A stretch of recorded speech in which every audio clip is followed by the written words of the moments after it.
Eu preciso que você abra a sua Bíblia em Gênesis, capítulo de número 16.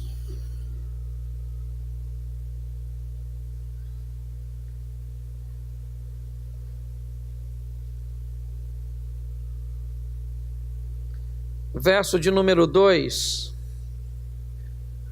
Gênesis 16, verso 2, diz assim, você está sem Bíblia, é só acompanhar aqui no telão. E disse Sarai a Abrão: eis que o Senhor me tem impedido de gerar. Entra, pois, a minha serva, porventura terei filhos dela. E ouviu Abrão a voz de Sarai. Feche os seus olhos. Senhor nosso Deus e Pai, em nome de Jesus, eis aqui a tua palavra. Continua falando conosco, ó Deus, e usa-me como um canal de bênção nesta hora. Em nome de Jesus. Você pode dizer amém? Amém. Nós estamos num culto que é intitulado o Culto da Vitória.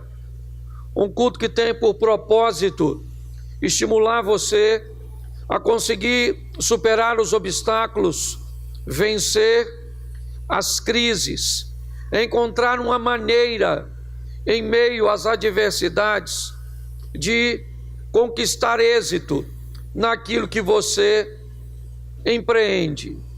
Nosso propósito é mostrar a você que há um Deus que é superior a todos os obstáculos, e lembrar a você que ainda corre o risco de que a maioria dos obstáculos que você vai enfrentar no meio do caminho pode ter sido colocado por você mesmo.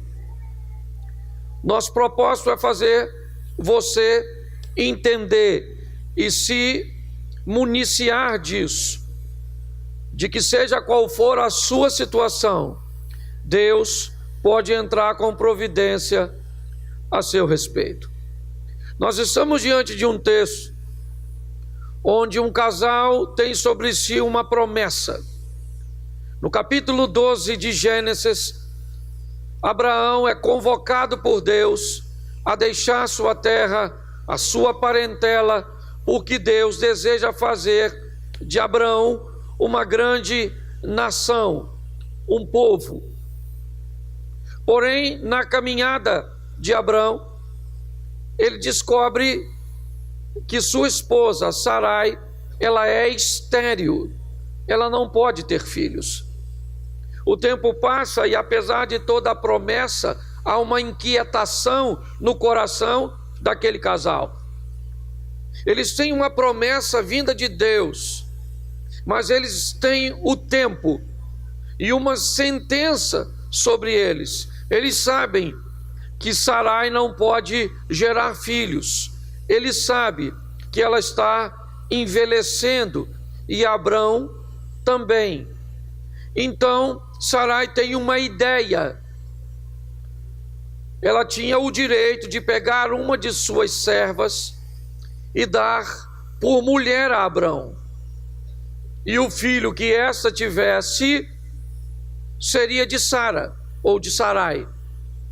Ok? Então ela pega uma de suas servas, Agar, a egípcia, e dá por mulher a Abrão. Abrão então agora se relaciona com a escrava egípcia para ter dela um filho. E isso acontece no verso 15. O responsável vai lá e põe aí. Não, verso 15.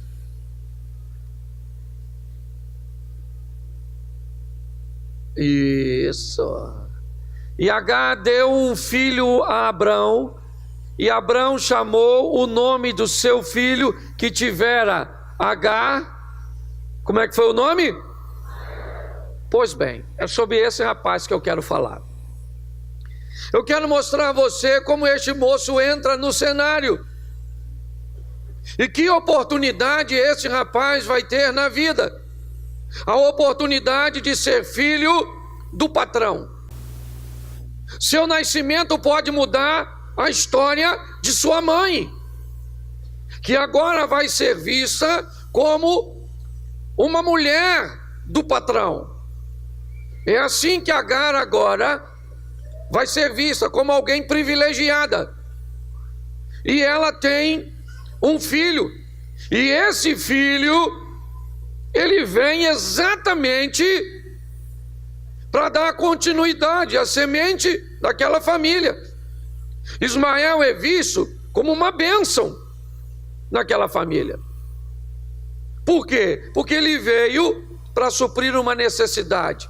A necessidade que Abraão sempre esteve preocupado com a possibilidade de toda a sua herança e toda a sua história cair na mão de um de seus moços, porque ele não tinha sucessão. Nós aprendemos aqui uma boa lição para a nossa vida: não existe sucesso sem sucessão. Só existe sucesso quando, após a sua passagem, alguém pode continuar dando sequência àquilo que você iniciou. Quando nós olhamos para este momento, o que eu vejo? Um menino que nasce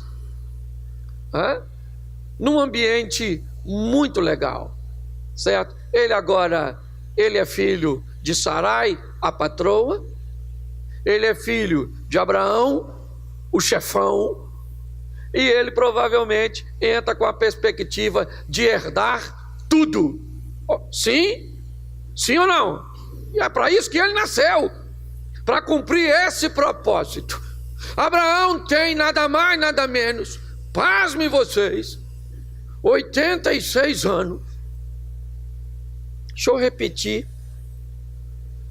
só para envergonhar alguns homens. O cara tem 86 anos, entendeu? Ouvi um glória ali. Louvado seja Deus, somos uma igreja pentecostal.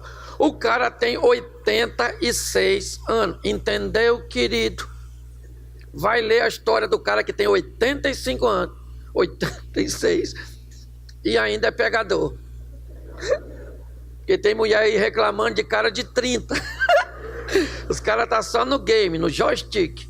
Isso. Pois bem, você acha que para por aí? Abraão tem mais lição para nos dar? Pois bem, contrariando a expectativa até de Sara e de Abraão, ele recebe a visita de anjos que anunciam mais uma vez o nascimento de um filho. E agora Abraão está com 100 anos. Ou seja, Ismael já tem quantos anos nessa ocasião? Quantos? 14. Isso. O pessoal antigo fala de cabeça. Os adolescentes pegam 84. 14 anos o menino tem e Abraão continua pegando Sara. Um cara de 100 que pega uma mulher de 90, não é à toa que o cara é pai da fé, é ou não é verdade? Mas entenda bem, contrariando as expectativas, Sara fica grávida. E Sara tem um filho cujo nome é... Como é que é o nome dele? E agora? E agora? Isaac nasce e eu pergunto a você, para que serve Ismael? O mundo de Ismael desabou. A herança que era dele não é mais.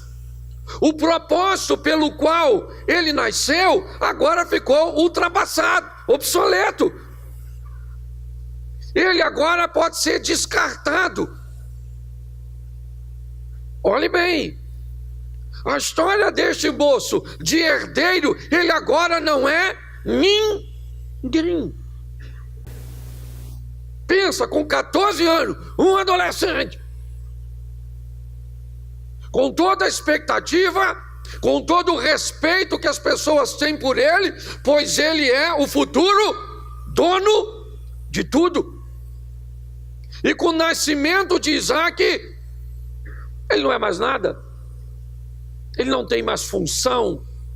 Eu fico imaginando o choque, porque eu quero conversar com vocês hoje sobre a dificuldade que as pessoas estão tendo de sobreviver às decepções da vida, às perdas, às adversidades, às ameaças do mal. Ah, pastor, eu fui e falaram que o diabo quer me destruir. Ah, você foi em algum lugar e alguém, você já ouviu falar que o diabo foi dar sorvete para alguém? Pagou uma pizza? Todas as vezes que a palavra diabo entrar em cena, ele tem um propósito: roubar, matar. É isso que você tem que entender. Quando nós olhamos, principalmente na sociedade moderna ou pós-moderna, como queiram, as pessoas estão muito frágeis para lidar com perdas, com decepções, com dificuldades. Eu quero que você entenda, esse menino, com quantos anos? Com quantos anos? 14 anos o cara leva uma pedrada dessa. Certo? A partir desse momento, ele não é mais o herdeiro, ele não é mais o legítimo. Não. Ele não tem mais função.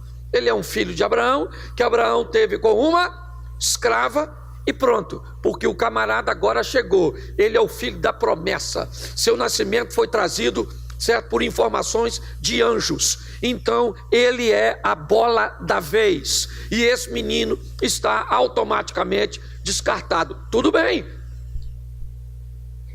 Mas eu pergunto, a vida dele precisa continuar. Sendo ele o filho da promessa ou não, ele ainda está vivo. Sendo ele ainda reconhecido pelo restante dos funcionários de Abraão, por Sarai, por Agar, por Abraão, ou por quem quer que seja, ele ainda tem a vida dele que precisa prosseguir. Então quero te dar uma notícia: eu não sei o que aconteceu na sua história, eu não sei o que está acontecendo no momento hoje para você e para muita gente, ou talvez até mesmo para você, parece que terminou, mas sua vida ainda não acabou, sua história continua. Esteja você vivendo um bom momento ou não. Ele deixou de ser? Sim, mas ele ainda está vivo, tem uma vida para dar sequência. Cuidado para o caos, para a dificuldade, para o problema não entrar na sua vida e paralisar você. Isso não tem a ver com poder aquisitivo, isso não tem a ver com poder intelectual, socioeconômico, não tem nada disso. Uma adversidade pode bloquear o caminhar de qualquer pessoa. Pode levar pessoas, inclusive, sem problema nenhum, a criar fantasmas na sua mente e tirarem sua própria vida. Nós temos que aprender a sobreviver. Esse menino aqui leva essa pancada. Sim. Mas eu preciso te mostrar algumas coisas que dão sequência. Primeiro, capítulo 21, verso 8. Põe para mim aí.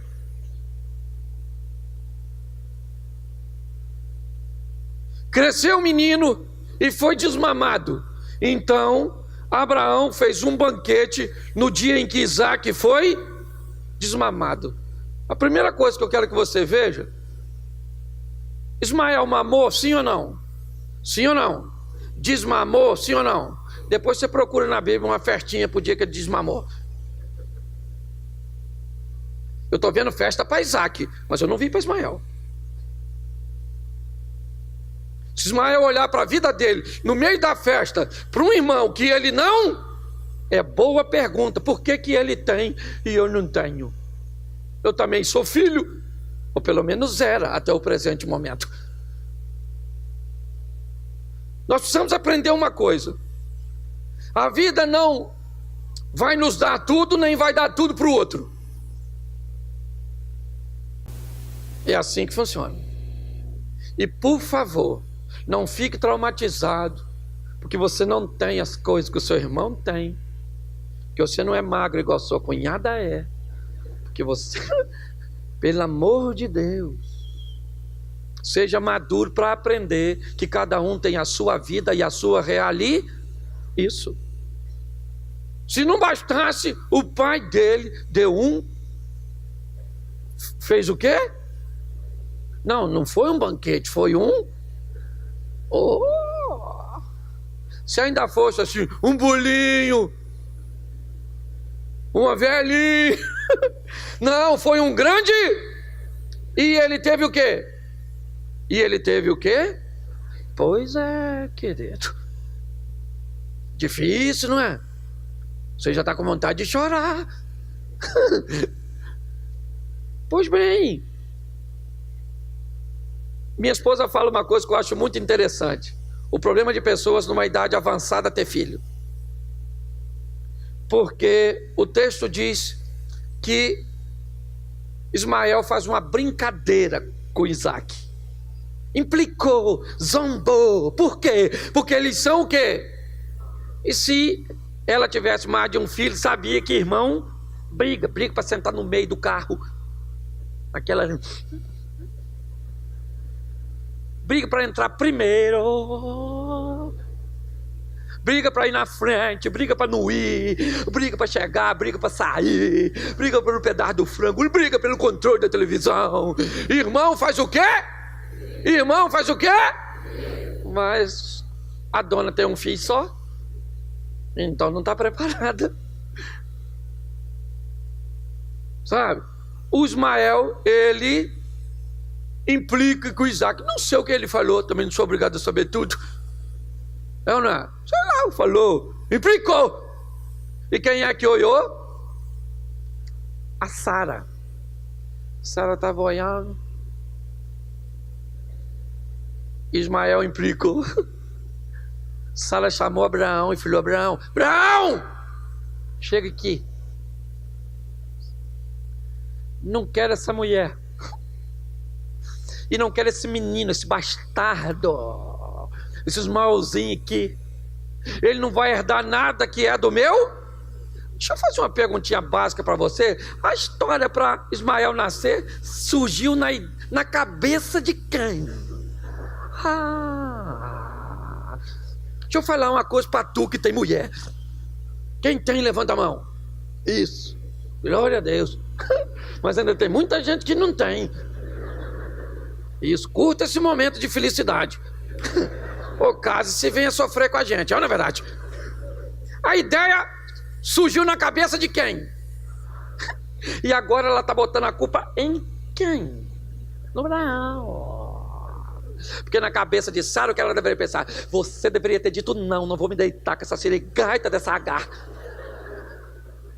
Porque se você tivesse dito, porque é assim, é ou não é? Você tem que ter habilidade. O marido chega em casa e a mulher fala: o que foi? Ele fala nada. O que ele quis dizer? O que aconteceu? Isso. Nada. Ele falou nada porque não houve. Mas o marido chega em casa e a mulher está de cara feia. Ele pergunta: o que foi? Ela fala nada. Aí normalmente, se ele for sábio, ele sai. E quando ele sai, sabe o que ela fala? Não vai perguntar de novo? Porque você não quer saber, porque você não liga para mim, porque aconteceu tanta coisa. Então para que você falou nada, miserável?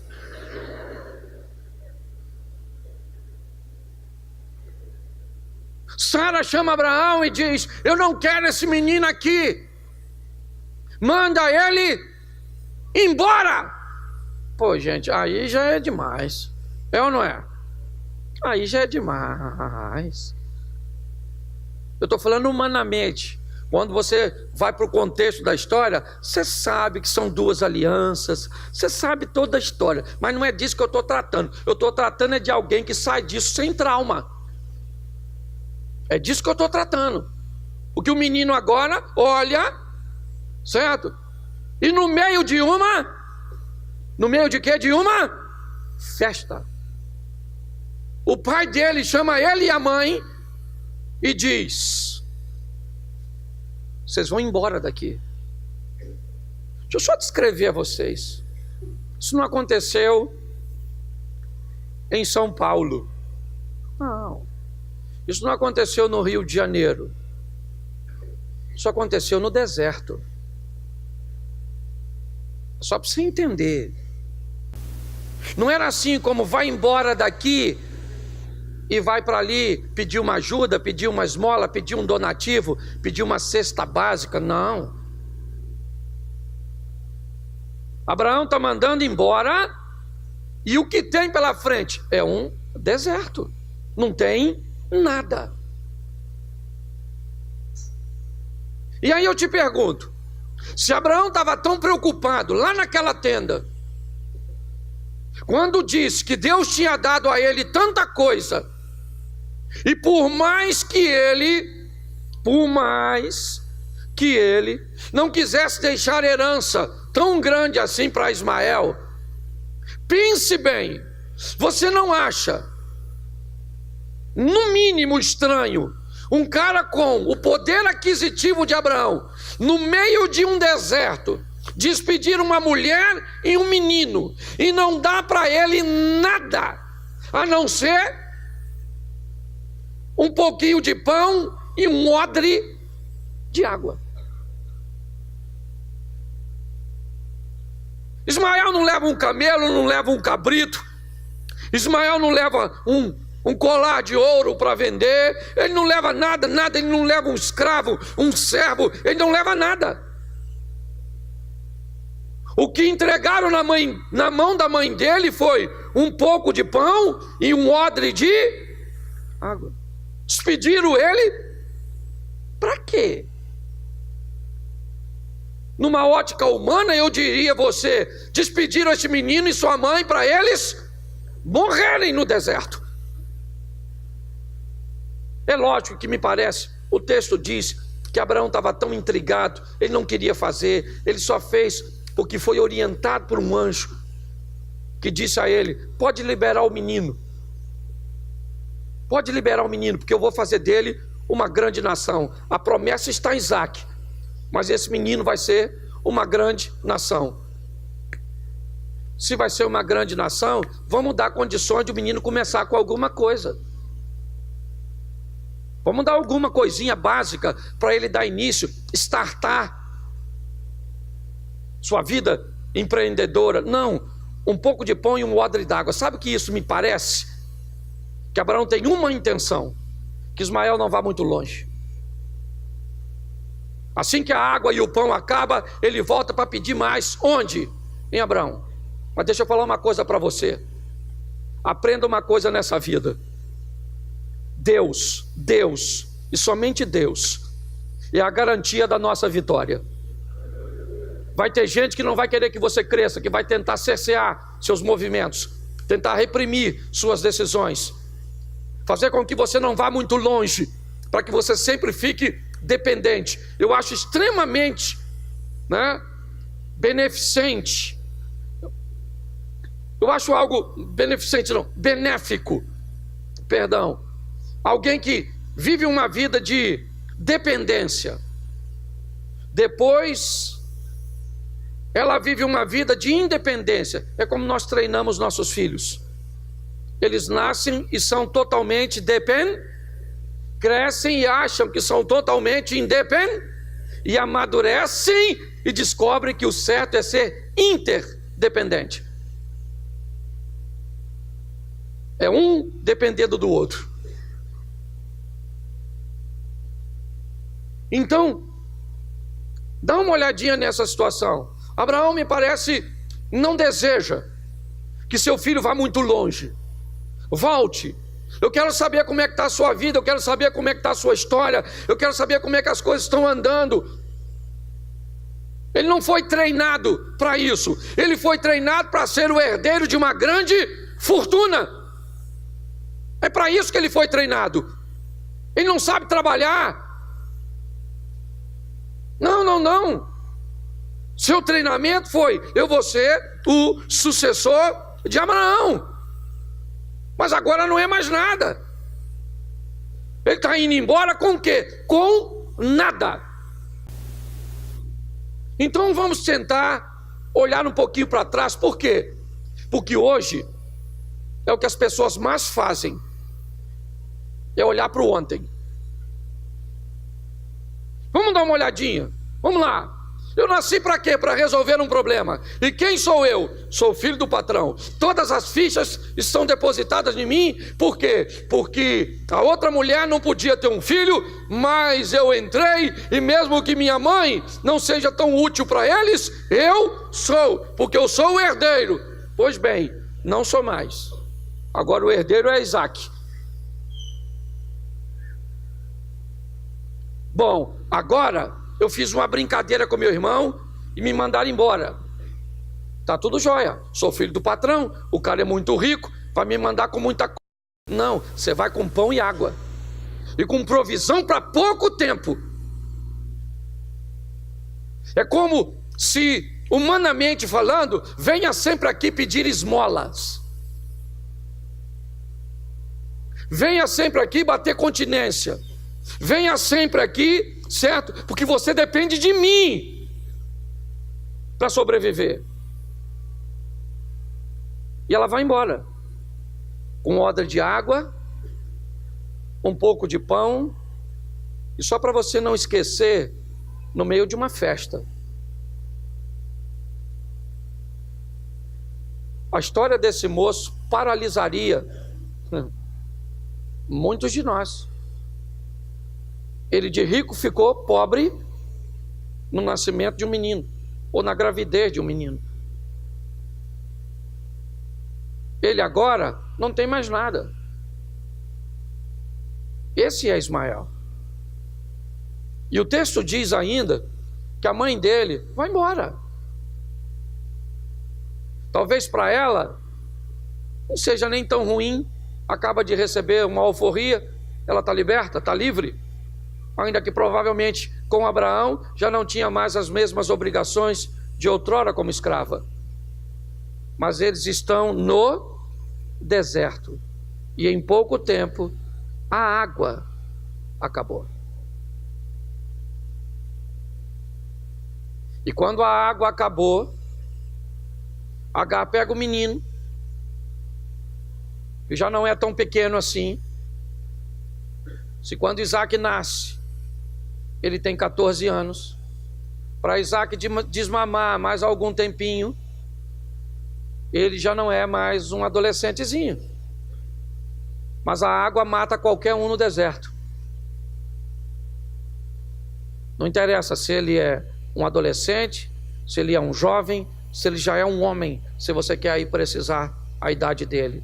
Ele vai morrer no deserto. É isso que vai acontecer com ele, pois ele não tem mais suprimento de água. Ele pode até viver sem comida um tempo no deserto, mas sem água, depois de 2 dias, provavelmente ele já vai começar a ter problemas.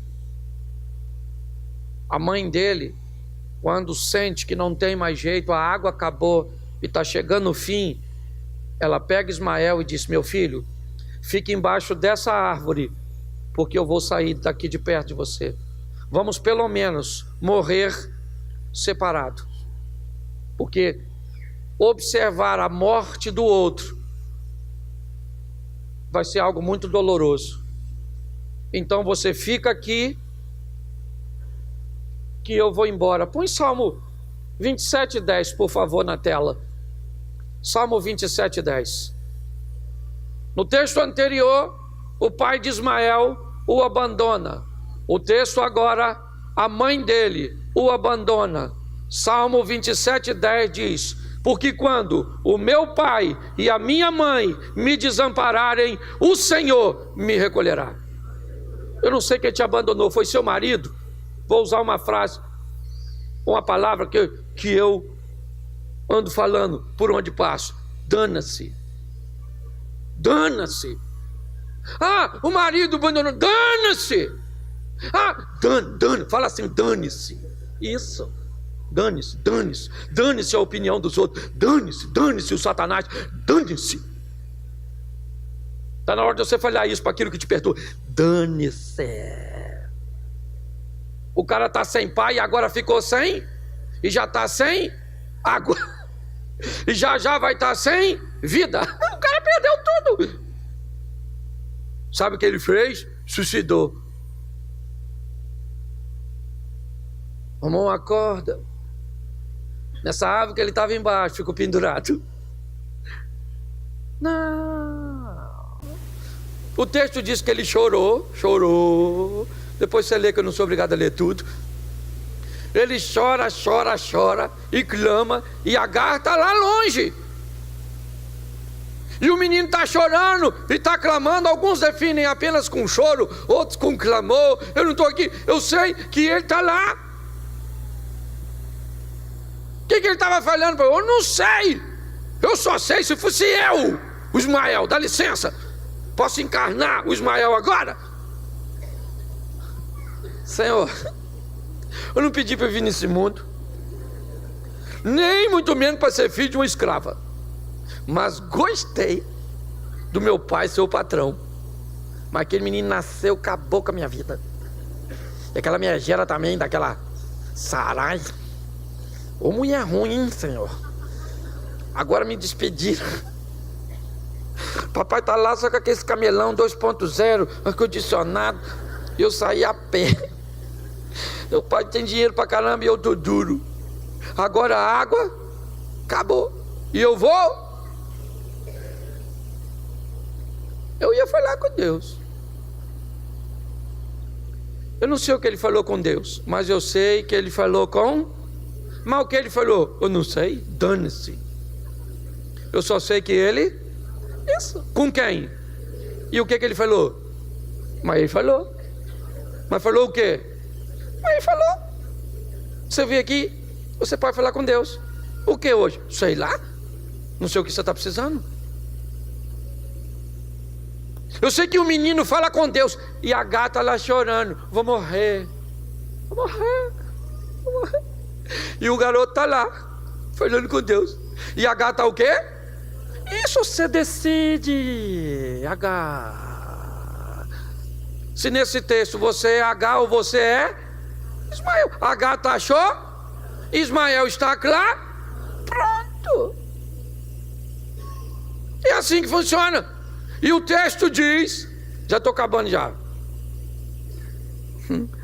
Presta atenção aqui que legal. 21:17.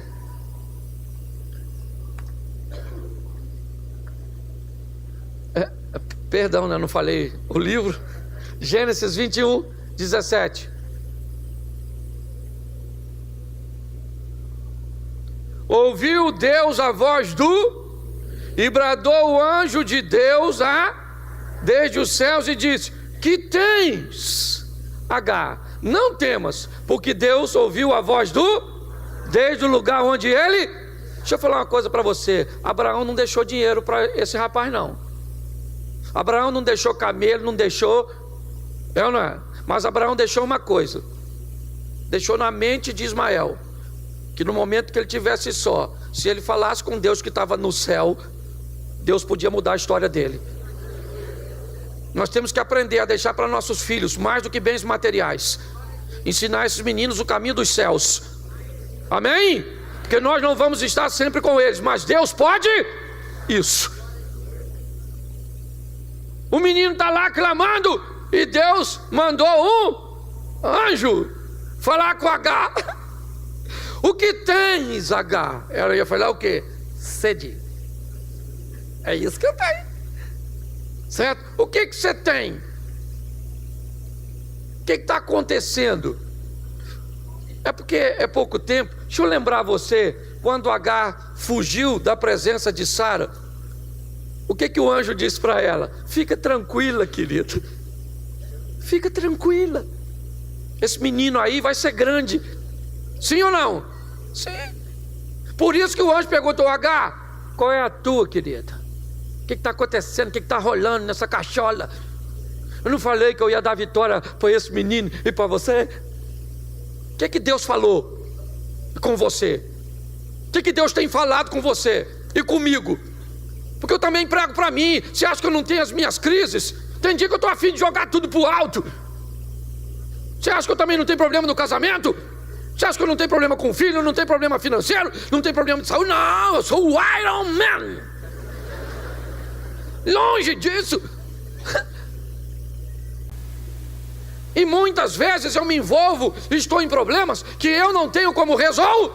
Então eu falo com quem? É só vai na administração e fala com a chefia.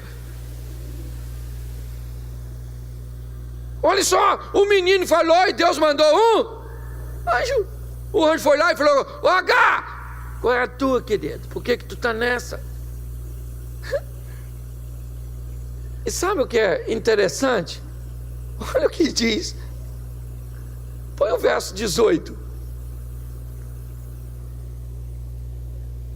Ergue-te, levanta o moço e pega-lhe pela mão, porque dele farei uma grande... Ele já tinha falado isso, sim ou não? Isso. Põe o 19. E abriu Deus os olhos e viu viu o quê? Bom, presta atenção. O texto não diz que Deus fez o poço aparecer. O texto diz que Deus abriu os...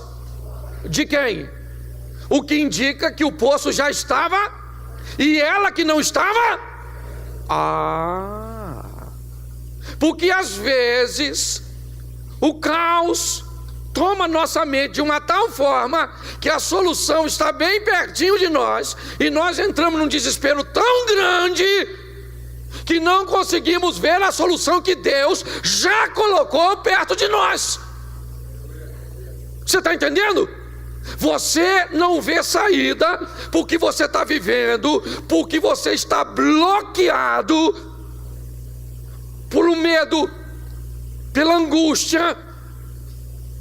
Mas Deus abre os nossos olhos para que vejamos uma solução que já estava disponível. Amém? Sim, é o que o texto diz. Ela foi então e encheu o odre e deu de beber ao verso 20. E era Deus com o moço, que cresceu e habitou e foi. Olha para mim, deixa esse texto aí só um minutinho. Quem era com ele? O pai dele era com ele? A mãe dele era com ele? O irmão dele era com ele? O dinheiro era com ele? Quem era com ele? Pois é, querido. Aprenda uma coisa: deixe Deus agir a seu favor. Deixe Deus entrar com providência a seu respeito. Não fique se queixando dos recursos que você não tem. Abra seus olhos para ver o recurso que Deus colocou disponível para você. Amém? Isso. Pare de se queixar. O choro não vai te levar a lugar nenhum. Vai clamar que Deus envia a resposta. E abre os seus olhos para que você veja que a solução está mais perto de você do que você podia imaginar.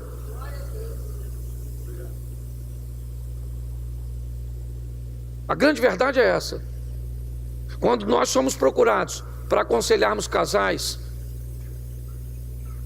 escute só, a coisa que mais tentamos fazer é que as pessoas consigam ver as atitudes que estão tão perto delas e que, se elas tomassem, poderia mudar a sua história. Às vezes são coisas tão simples que estão disponíveis perto de nós: mudança de comportamento, revisão de valores, realinhamento de postura. Mas as pessoas estão, às vezes, aguardando algo cinematográfico, uma revelação. Oh meu Deus! E às vezes é só uma mudança de postura. Quando nós olhamos aqui, o texto diz o quê? Deus era com o que fez o quê? Que fez o quê? Mas presta atenção. Momentos antes, a mãe dele deixa ele debaixo de uma árvore para quê? Para quê? E ele cresce num ambiente que deveria morrer. Por quê? Porque Deus era com ele. Ele habita onde? Habita onde? Isso. Não sei se você gosta de história, geografia, eu não sei se você acompanha documentários, mas se você gosta, por exemplo, de programas que envolvem animal ou animais, já viu como é que se adapta a animais que vivem no deserto? De onde eles conseguem tirar recursos? Como é que eles conseguem provisão de alimentos? Como é que eles conseguem abrigos? Como é que eles sobrevivem a climas tão extremos? À noite, frio demais. De dia, quente demais. Pare e pense. Esse menino cresce onde os outros morrem. Ele mora onde ninguém vive. Olhe bem. É um camarada que se adaptou. E não apenas a um deserto físico. Esse moço foi obrigado a aprender a sobreviver os desertos emocionais, as secas, a escassez, o abandono, a solidão. E é isso que essa sociedade pós-moderna tem dificuldade.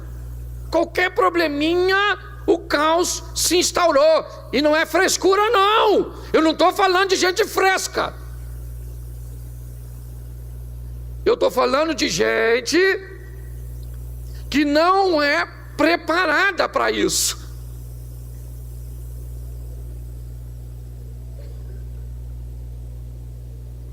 A grande verdade é essa.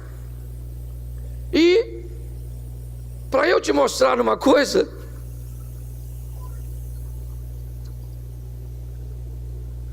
põe para mim capítulo 25, verso 1, Gênesis. E Abraão tomou outra mulher, seu nome era Quetura, e gerou-lhe Zimrã, Joquzã, Medã, Miriam, Isbaque e Suá. Gente, você pensou que Abraão só teve 2 filhos? Não pensou? Ele teve quantos? Quantos? 6 aqui com mais 2? Fala para mim, quem foi o Zirã? Tu sabe? Nem eu. O Juquizã.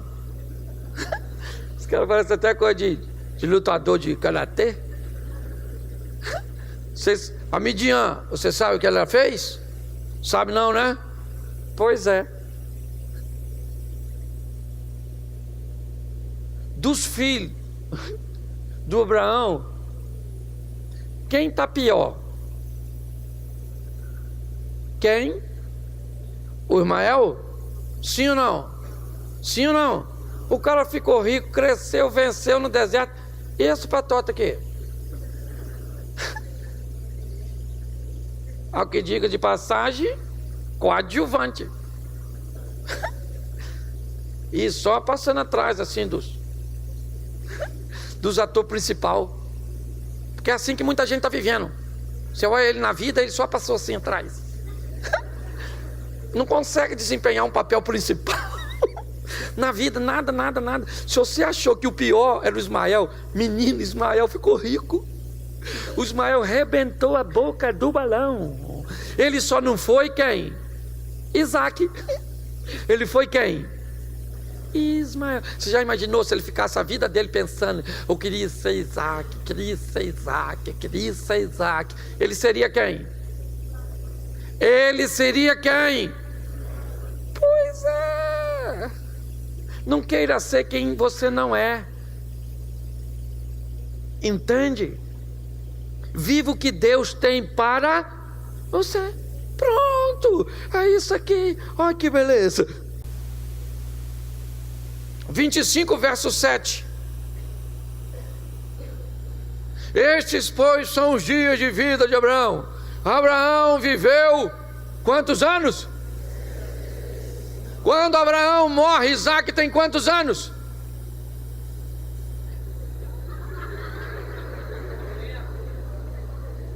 Quantos anos?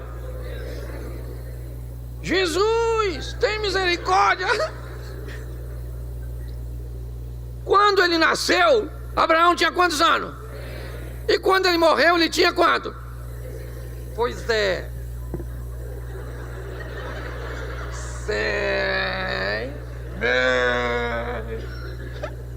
175 menos 100, dá quanto? Legal, matemática difícil, eu sei que é difícil. Isso aqui é quase a equação do terceiro grau. E o Ismael tinha quanto? Mais 14. 75 mais 14. 8. Isso. Glória a Deus. Você nunca pensou que aprenderia matemática numa pregação? Querido. A gente precisa mexer na memória dos outros. Põe o verso 9. Sepultaram-no. Quem? Pois é.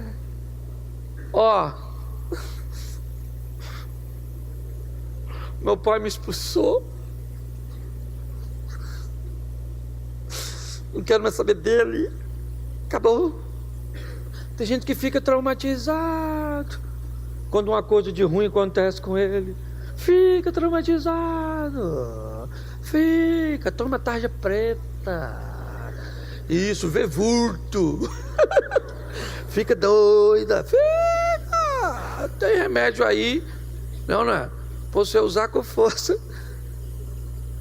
Não, no sepultamento do Abraão, quem é que estava lá? O Isaac estava. Estava ou não estava? E quem é que estava lá do lado dele? O Ismael. Filhão, e aí, mano, beleza? Papai morreu, hein? Pronto. Acabou. Você quer saber? Dá uma olhadinha depois na história desse moço aí. O que ele deixou de legado. Deixa eu falar uma coisa para você. A vida é dura para quem é mole. Nós vamos viver cá, vamos viver luta no mundo, tereis aflições. Pronto, terei aflição. Pronto. Pastor, por quê? Porque vai ter. Eu não quero, eu quero vida. Você não quer? Aqui, nessa rua aqui, ó. Lá na frente assim, ó. Tem um morrinho. Não é muito longe daqui não. Você pode ir até agora. Tem um cemitério aqui bom. Lá você não tem problema com ninguém. Tô cansado de ver isso. Sabe? Reclama que anda a pé. Eu tava ali na Mantiqueira tentando vir pra cá de bicicleta. Pensa na quantidade de carro e bicicleta naquele horário de almoço. Isso aqui parece a China. E bicicleta pra lá e pra cá, e eu querendo. Aí eu comecei a conversar com o outro rapaz do outro lado, porque não tinha como passar de tanto carro e bicicleta. Aí o cara falou: isso aqui tá o caos. Falei: nada, meu xerém cresceu, dá licença. Isso virou uma grande metrópole. O cara estava chateado com o crescimento. Então, pelo amor de Deus, eu sei que a vida não está fácil. E se você pensa que é só para tu, sabe de nada. Tem gente passando dificuldade aí, terrível. Então vai viver sua vida. Pode querer ser quem você não é. Ande com Deus, deixa Deus agir na sua vida. Pastor, estou no deserto. Dane-se o deserto.